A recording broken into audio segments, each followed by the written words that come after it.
Nagbabalik na naman si Boy Kubos kabayan. Gusto ko lang i-share sa inyo kung paano mag-wiring ng metal halide, no? Kasi ngayon kabayan, ako pala yung pinawiring ng engineer ko. Actually kabayan, meron silang nakuha sa tagalabas pero hindi na kaya, hindi na pagana. So ako talaga yung inutusan niya. Kasi dito sa abroad, ako yung pinakamagaling ngayon na electrician. So makita mo yan, maraming metal halide. Green yan ang kulay. So ititesting ko yan dito. Actually, hindi ko sana itesting kasi alam ko gumagana yan. Pero gusto ko ipakita sa inyo at lalo na sa mga baguhan kung paano mag-install ng ganitong ilaw. Yan o. Yan. Metal halide yan sa mga strip light yan kabayan. Street light. Street light. So, pakita ko sa inyo yung wiring ha. Ito yung balas. So, ang balas dyan ay 400 watts. Ang ilaw 400 watts yan. Magkaparehas yan kabayan. Tapos itong ignitor dapat 400 watts din. So itong kapasitor kabayan nasa mga 400 din yan kabayan kung hindi ako nagkakamali. So sa drawing kabayan, sa drawing ito yung balas ito. Tapos itong maliit, ito yung ignitor. Tapos ito yung ilaw. So ito at saka ito may naka-indicate na drawing. So susundan lang natin. So ito kabayan, meron akong ganito. Ayan oh. So ito yung balas. Pumunta siya dito sa B. Tapos LP, pumunta siya sa ilaw. Tapos itong neutral sa baba, pumunta siya sa ilaw. Ito ilaw to eh. Tapos nakitap dito, pumunta sa neutral ng ignitor. Ito. Yan, drawing oh. Klarong-klaro oh.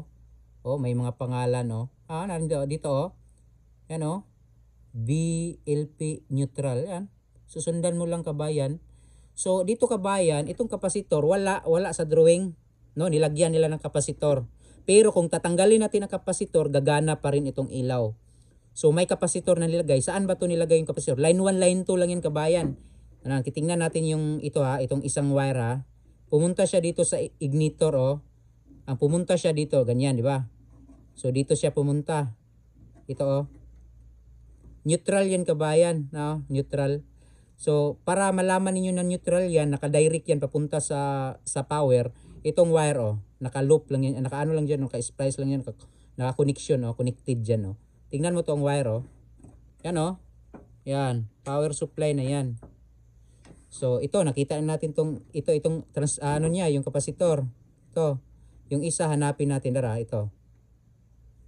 Yan oh, nandoon siya oh, naka-connect din oh sa balas oh. So ito, tingnan natin ha. Itong wire, papunta din siya sa power. So ibig sabihin ito, naka line 1 at line 2 or neutral at saka line yan. Ito. So nag-drawing ako dito para maano niyo talaga, malaman niyo ang drawing. Ito, drawing oh. Sa mga baguhan ha. Ganyan. Ito yung transformer. Yan. Hindi. Balas. Ito yung ignitor. Yan. May drawing dyan kabayan. Sundan mo drawing dyan. At saka may drawing sa balas din. Tapos ito yung ilaw. Tapos yan oh. Ganyan. Dito oh. Naka-ano dito. Merong connected dito. Ganyan ang drawing kabayan. Madali lang. Basta itong balas dapat 400 watts. Ito dapat 400 watts. And then yung ilaw dapat 400 watts. Dapat parehas sila. So isaksak ko na yung ilaw. Pagaganahin na natin kabayan. Pagaganahin natin.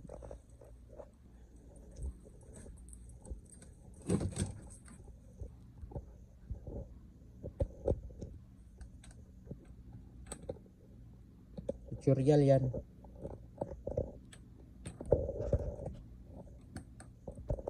Lagay mo na natin dyan. Ang gwapo ni kabayan. Mahirap kasi ako lang mag-isa. So, nakasaksak na. Yan, papunta yan doon. So, i-on natin ha. Tingnan nyo. Diba? Yan kabayan. Gumana na. Yan ang wiring kabayan. Kasi dito kabayan, dito kasi kabayan sa ano, sa abroad ngayon. Ano sila kabayan, nahirapan sila dito. Mahirap daw. Kahit walang kapasitor kabayan, tatanggalin ang kapasitor, gagana. Sa drawing walang kapasitor no, pero maganda kasi may kapasitor. Yan yung maganda. Pero okay lang walang kapasitor, gagana rin. So, kasi yung nilagay ko doon walang mga kapasitor eh.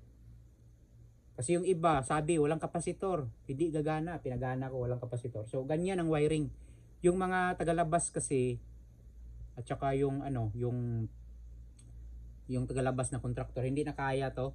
So, hinanap nila ako. Ako talagang giinutusan ito, ang guana oh. So, maraming salamat kabayan ha. Ano, ganda.